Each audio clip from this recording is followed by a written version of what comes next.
Right here behind me you see a stand of switchgrass and some big bluestem and a couple other warm season grasses. As a deer habitat land manager, one of the things I don't want is a super thick stand of warm season grasses, because what you don't have is you lack diversity. So thick grasses are great for screening and to try and block and compartmentalize, but if you'd like deer to bed and utilize the grass areas, then you want to have some other things growing in here, and you'll see there's some goldenrod, some purple aster, there's a variety of other different forbs, and there's actually some wildflowers that have come and gone. But I just wanted to show you this because I'm going to take you to another part of the farm where I burned it off 2 years ago in the spring, and then I disked it twice. And I have a lot less grass, but I have a lot more diversity in there. And I'll also show you some video I took of continual deer use.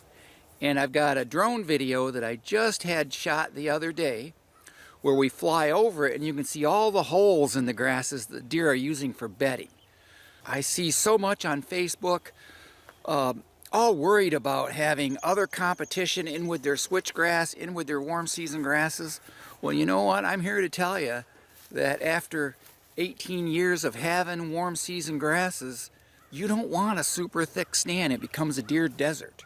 So for you guys that have some weeds and your grasses aren't as thick as it should be pretty happy with it, because ultimately the deer are going to use it on a more 12-month out of the year basis instead of just once or twice a year. We're going to go over to the other part of the farm and I'll show you what that looks like. And what you can see behind me here is the area that I burned a year ago last spring, and I ran 2 disc passes through this. And you can see I've got a lot more of the purple aster and the goldenrod and some other forbs in here. But this section, which I think is about 6.5, 7 acres right here, has more deer bedding and more deer use than any other location on the farm. I've got another spot over here to the west that a lot of bucks seem to bed. The largest antler I ever found was just a little ways from here, and I think I found 2 or 3 in here in the last couple of years.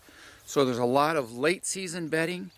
So I guess again, I'm just trying to tell you that you can see all the grasses behind me. You can also see all the diverse forbs and weeds, what we call weeds, goldenrod, pigweed, and those sort of things. But that is good food that the deer eat. So again, if you're trying to have it thick on the edges for screening, that's fantastic. I'm a big believer in good screening and compartmentalization.